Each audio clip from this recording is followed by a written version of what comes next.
Good afternoon, and welcome to everyone who is connected and connecting. You are in the right place. We are going to have a discussion on this afternoon on the war in Ukraine, the perspectives and key responses for food security in Africa. We're going to just give ourselves a few minutes for participants to connect, and we will get it. So welcome.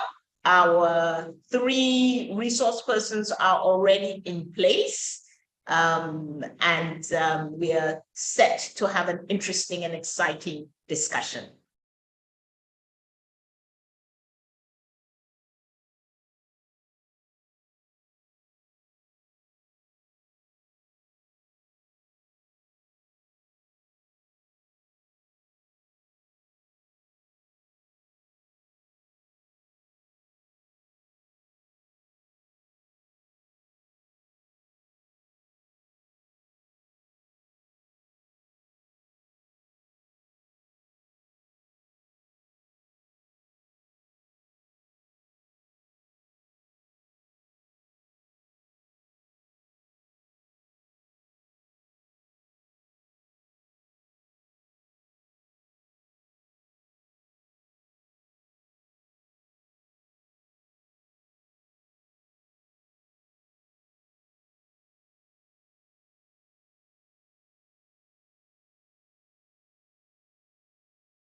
So it is 3 p.m. GMT, 4 p.m. in Cameroon, 5 p.m. in South Africa.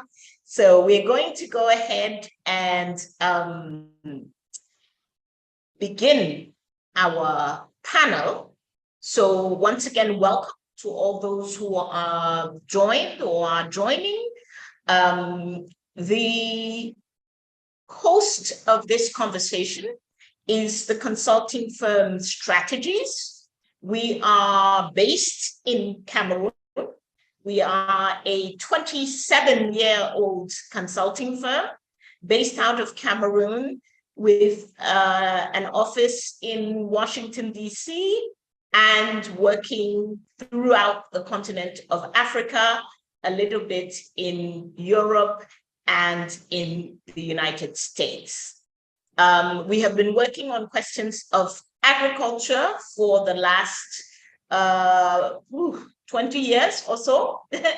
And I've had the pleasure of working and meeting the different resource persons who are here today. And in this moment, we were already reflecting at strategies on this question of a functional state to carry development forward for Africa. So the COVID crisis, when the Ukraine crisis came along, and we thought, this is really the moment to push this thinking forward. We are in a world today where we may be going to crisis after crisis. And if we cannot respond as African states, if we cannot respond as an African continent, our 1.3 billion people will really be in dire straits. So that is the motivation and the thinking behind these talks. We are going to have a series. It's a series of 3 talks. Today, we will be focusing on food security in Africa. Our second talk will focus on peace and security. So looking at the war in Ukraine, the impact on peace and security on the African continent, notably with the different military partnerships that Africa has with the key players around the world, the NATO countries, Russia, and China. And the third talk then will be on looking at this idea of a functional state in depth. We will introduce the idea today and also in the second talk, but the third talk will be really about the functional state and how do we get from where we are today to functional states that can strengthen themselves, be in a strong place before the crisis comes, anticipate the crisis even, and manage the crisis if need be. So that's our context for this conversation. And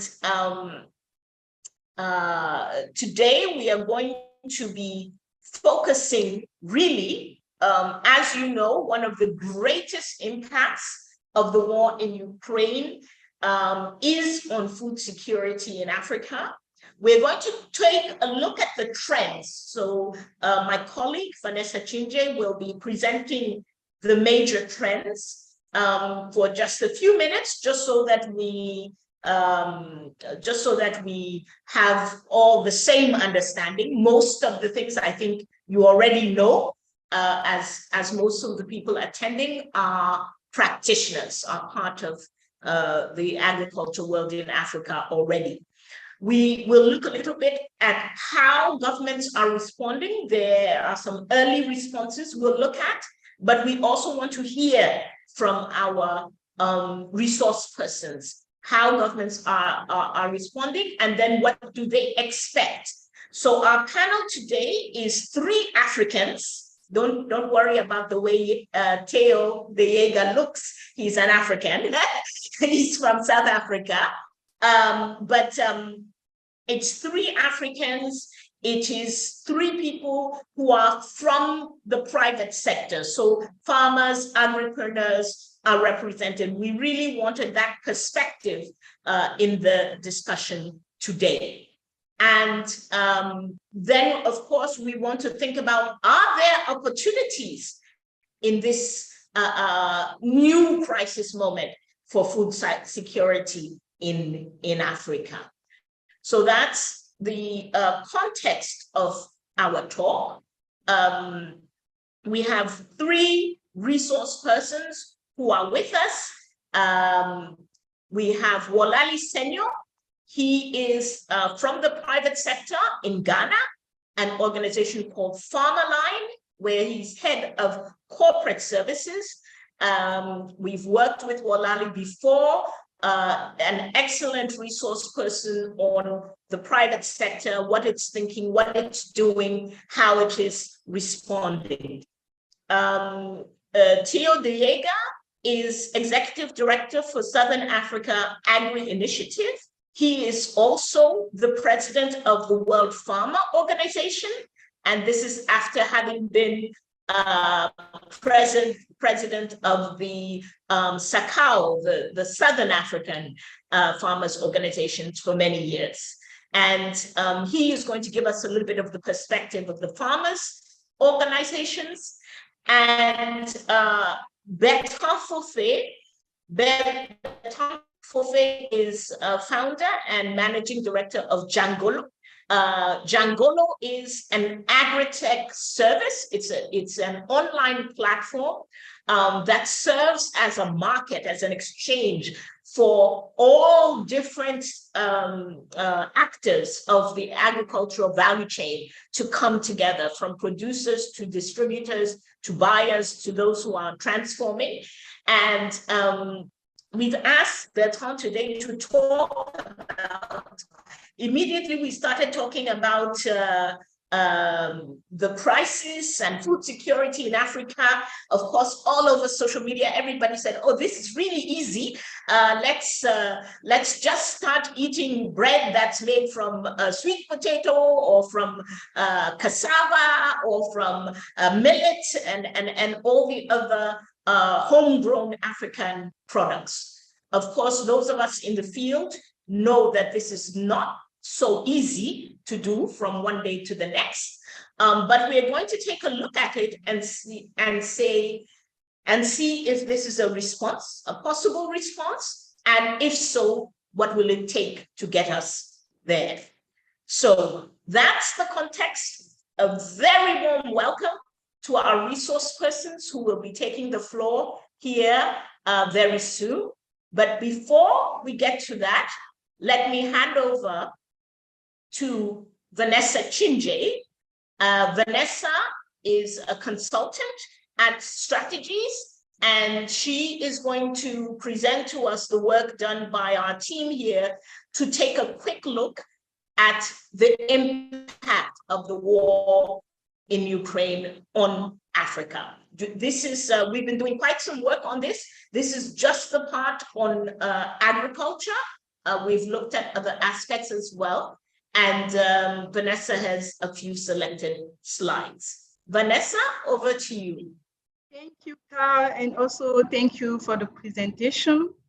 So I will just give here an overview of global situation of food security in Africa, as Carl said. So without wasting much time, we will just get into the strengths.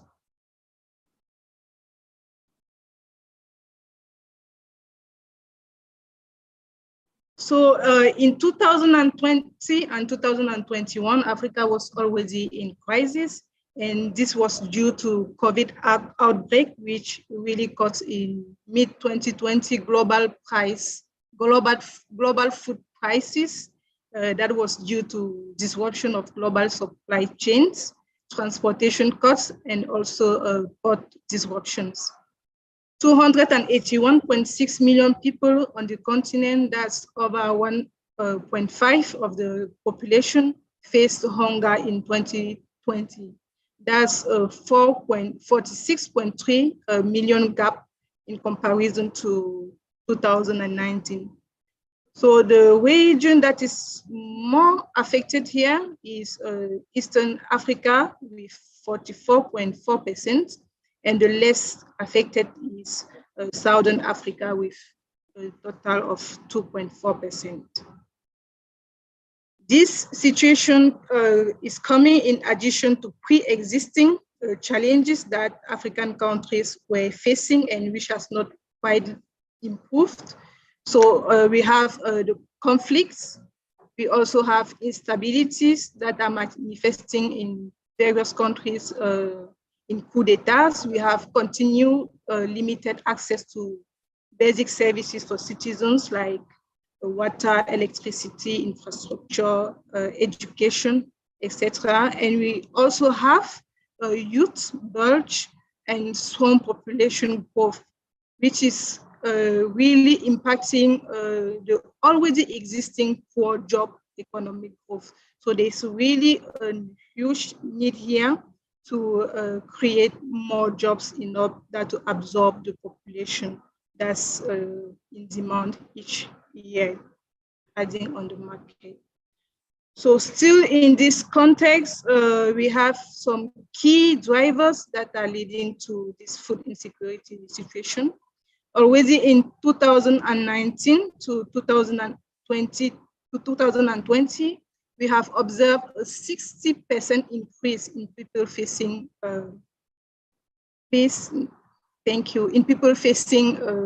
food crisis, and these are due to 4 key elements: that's instability and transportation, climate events that we have observed in the Eastern Africa. We have political crisis and purchasing power. And the last element, and not the least, we have conflicts and displacement. In 2020, the projections are not quite good, as the situation is going to worsen instead. So according to the World Bank data, there is a growth deceleration that's being observed in Africa. So in sub-Saharan Africa, the projection is from sub-Saharan Africa is going to decelerate from 4% to 3.6% in 2022, and it's estimated that in 2023 will increase from 3 to 6% to 3.9%, and from there from 3.6% to 4.2% in 2024. And this deceleration is also observed at the global level, and is due to some key factors, which we have here: the war in Ukraine. We have lingering effects of coronavirus impact. We have increased inflation. We have rising financial risks that's due to high public debts. And also we have a continued supply disruption. In terms of wheat exports from Ukraine and Russia, in 2020, from the $4.4 billion wheat exports from Russia to Africa, 90% of those exports were wheat. And in Ukraine, in 2.9 billion of exports, wheat represented 48% of export to Africa. Next slide. So the war in Ukraine is really affecting the African countries. So still according to the World Bank, the war in Ukraine will have a marginal impact on economic growth and overall poverty in Africa. It will also have a large impact on the increasing likelihood of civil strife as a result of food and energy fuel inflation. So due to this situation, there are some countries in Africa that are already reacting. In Egypt, for example, we have Egypt government which is seeking for IMF assistance to mitigate inflation, extend social protection measures, and also to initiate structural changes in the economy. In Ivory Coast, we have the government who is trying to put a price caps and export bans on certain food products. In Benin, we have government supporting 80 billion francs CFA to lower and maintain the price of certain consumer products. In Nigeria, they are taking some actions. So there's a 500 hectares, which represents 2.5 billion fertilizer plant, which is being commissioned and is estimated to produce 3 tons per year, which is the double of Nigeria's current needs. In DRC, there are serious difficulties ahead in containing the sharp rise in fuel prices. So to maintain the prices, subsidy of 400 million is needed in the DRC compared to the 85 million provided before the war. So these are basically the key trends in terms of food security in Africa. And this leads us to one main question, which is, what do African countries need to do to ensure their food security? So on that, I will hand over to Ka. Thank you very much, Vanessa, for that overview, which is really, really important. As I was listening to you, Vanessa, I thought, oh, this looks so daunting. But I think we all know that the first step to solving a problem is to take a good look at it. And when we take a good look at the problem, we see that we are really in a very, very difficult situation, especially coming out of COVID. What I retain there is that prices are going to continue to go up. And I think the World Bank estimates this will be in the medium term. So even if the war stops now, we are still going to be in an inflationary period.